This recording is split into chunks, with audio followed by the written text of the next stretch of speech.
All right, so now we're going to take a look at transformations. So transformations are ways in which we can change our functions, and the good news is the functions change in very predictable ways.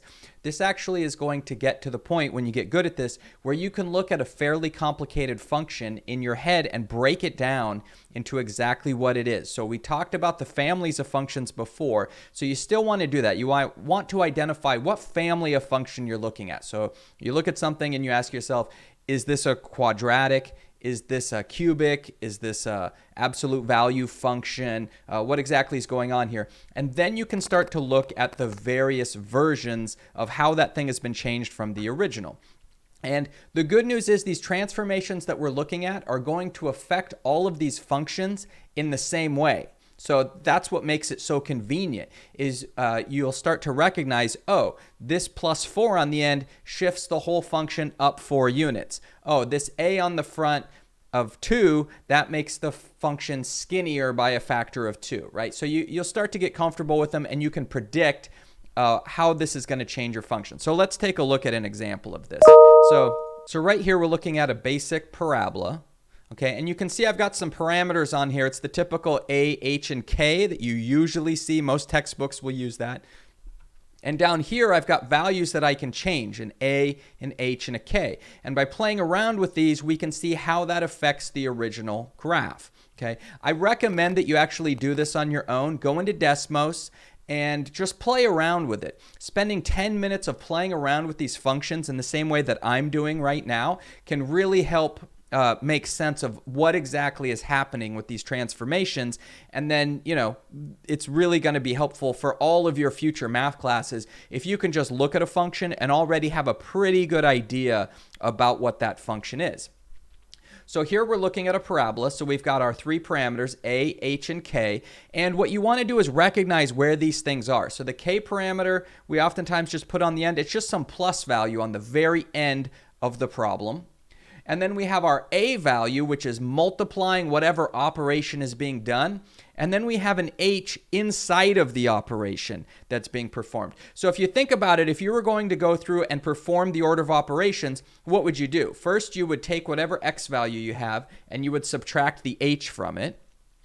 Then you would do the squaring. Then you would multiply by whatever number is out here. If that's a 2, you'd multiply by 2. And then the very last thing that you would do is add k.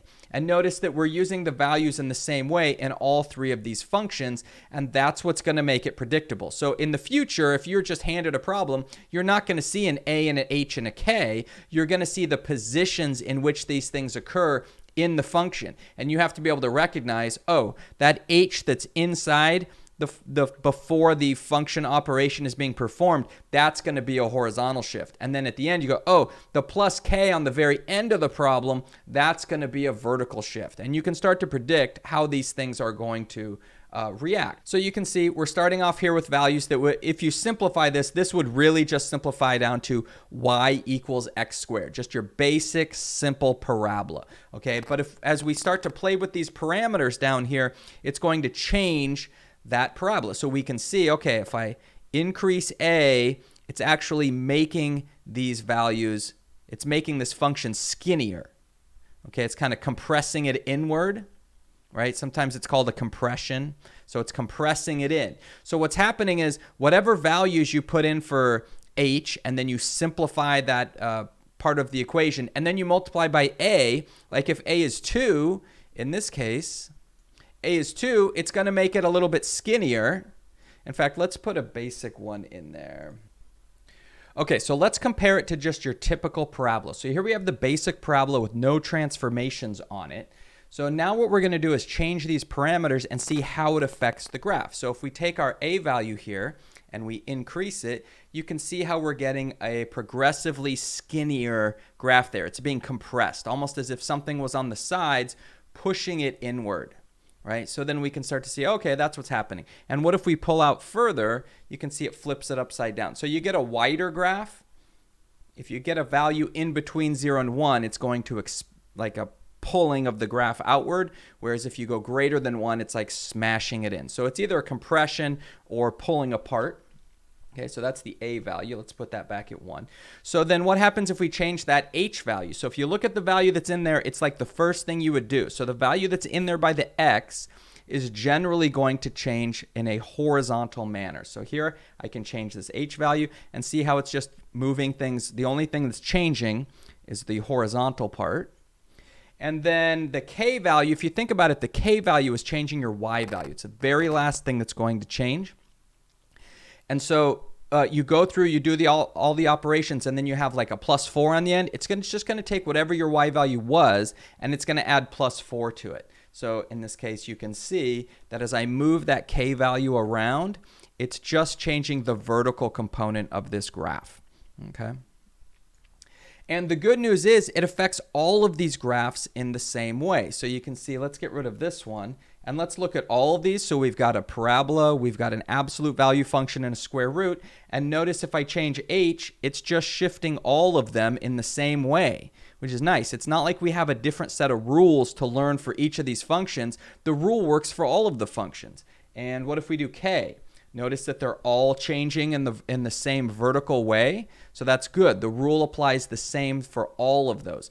So then what you can do is put all of those together and say make this 2 times x. So say we start off with something like this. Y equals 2 times the quantity x minus 3 squared plus 4. And what you can see is that this looks pretty complicated. This is way more complicated than just y equals x squared. But if we look at it, we go, okay, we know that's a parabola. And let's just break it down into the 3 transformations that we were just looking at. Well, it looks like it's this A value of 2 means it's going to be skinnier by a factor of 2. This 3 means that it's going to be shifted 3 units horizontally. And this +4 means it's going to be shifted 4 units vertically. Now, you have to be careful about the directions of your horizontal and your vertical shift. If you have a +4 on the end here, that vertical shift is going to go in the same direction as your sign. So this is going to move 4 units in the positive direction. Over here, this minus means that this is going to shift 3 units, and it's kind of the opposite of what some people think. So this is actually going to shift 3 units horizontally to the right, which generally people think of as the positive direction. So you have to watch out for that. But so that's what we have here, right? We started with a vertex that was down here at the origin. We're shifting 3 units to the right, 4 units up, and then this thing is a little bit skinnier than just y equals x squared, right? So very predictable. Once you get the hang of what those transformations are doing, it gives you a big heads up as to what's going on with the function, and you don't immediately have to grab a graphing calculator and put it into the graphing calculator. You can just kind of look at it and immediately know what's going on with the function. So there's a couple other ways of stretching and compressing using transformations as well. Again, my advice is just go into Desmos. You can see how easy it is to manipulate these functions. Play around with it a little bit, and that's really the best way to get an understanding of how these transformations work. Usually 10-15 minutes, you're totally going to understand it, and then you're going to sail through the homework. When they start throwing transformations at you, you're going to be able to see what they all do, because you'll remember playing around with it in Desmos. The other thing I recommend is that you have that book handy, the textbook handy, or the ebook version of the textbook, whatever you have, when you're working on the homework, so that way you can look up the formulas in the section. They've got the transformations kind of sectioned off. They're in like a colored area in a box so that you can see exactly what you're looking for. So if you need to double check, oh, how do these transformations work? You can check back in here. Okay, but that's the basic idea of how transformations work.